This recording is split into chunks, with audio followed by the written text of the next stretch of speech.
پاکستان کی پسماندگی کا بنیادی سبب اظہار رائے پر پابندی ہے۔ پاکستان میں اظہار رائے کی آزادی نہیں ہے۔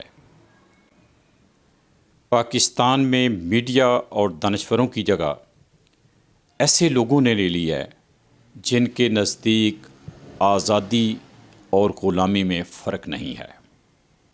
پاکستان میں عقلی بات کرنے والے سہمے ہوئے ہیں، مر رہے ہیں یا مار دیے گئے ہیں۔ پاکستان میں یک طرفہ بیانیہ مولوی صاحبان کا چلتا ہے۔